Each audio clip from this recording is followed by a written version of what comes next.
Hey, kumusta? Narito si Mr. Resumen.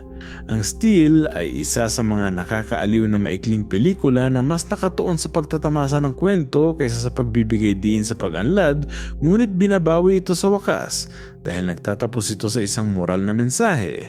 May spoiler sa unahan, mag-ingat. Sa simula, isang lalaking living statue sa plaza ang ilang oras nang hindi gumagalaw. Hindi siya makakilos dahil walang tigil siyang tinititigan ng isang nakakatakot at mapait na zombie. May nagsimula na isang tunay na zombie apocalypse at heto na ang impyerno. Sinakop na ng mga buhay na patay ang buong plaza. Nilalapa nila ang lahat ng buhay. Puno ng dugo, lamang loob at kaguluhan. Walang tigil, nakatitig pa rin ang parehong zombie sa estatwa. Nagtitiis siya pero nababahala dahil 3 minuto nang di makahinga. Kapag tumagal pa, hihimatayin siya kaya bahagya siyang huminga. Nagsisimula ng manghina ang kanyang katawan, namimitig ang mga binti, nangangatog ang mga kamay at mas malala, nangangati ang kanyang ilong. Dahil sa kaba, tumutulo ang pawis sa kanyang sentido. Biglang narinig ang sigaw ng lalaking kinakain ng 2 zombie kaya sumali ang isa. Nang umalis ito, nakahinga siya ng maluwag, nakapag-unat at nakabago ng pwesto. Habang nilalapa ng mga zombie ang lalaking nasa paanan niya, napaihi siya sa harap nila.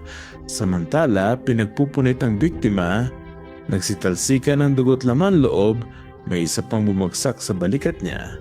Sa sandaling iyon, pinilit niyang huwag sumuka gamit ang buong lakas ng kanyang kalooban. Gayunpaman, hindi ito sapat.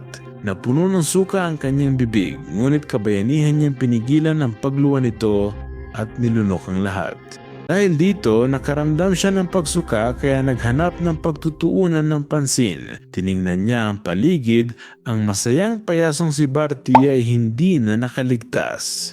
Magiting siyang lumaban hanggang huli, ngunit hindi patas ang laban.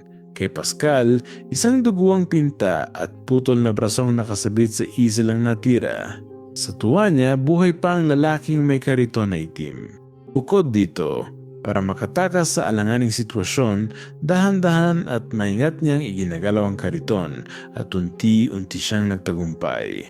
Taos pusong pinalakas ng ating bayani ang kanyang kasama at hiniling na magtagumpay ito, pero biglang lumitaw ang 2 zombie na nag-aagawan sa pugot na ulo.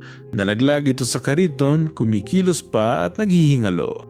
Dahil walang taong makakatiis sa ganoong eksena, ang sawing palad na lalaki ay nasuka na lamang. Sinubukan niyang ayusin ang kanyang sarili, ngunit hindi siya nagtagumpay. Ang mga zombie naglalakad sa lugar ay natuklasan ang nangangatog na biktima at walang awang sumugod dito.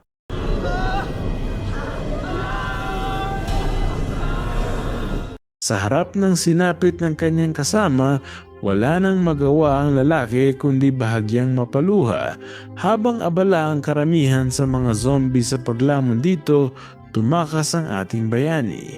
Dala ang tapang at panalangin, hindi siya papayagang mamatay ngayon. Tumalon siya ng mabilis ngunit dahil sa kawalan ng ingat, napilayan. Dahil sa malakas na kalabog at sigaw, napalingon ang lahat sa plaza.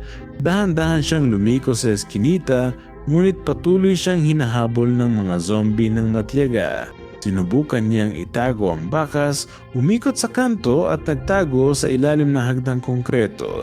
Pagkalampas ng mga zombie, maingat siyang lumabas. Sa pag-aakalang ligtas na siya ngayon at walang anumang zombing nanggagambala sa kanya, nagalak siya sa kanyang swerte at sinubukang sumayaw ng tagumpay sa estilo ng sayaw na robot.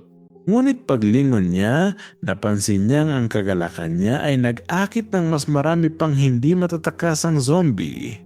Sa puntong ito, tandaan nating huwag munang magbunyi bago manalo dahil mas mapait ang pagkatalo.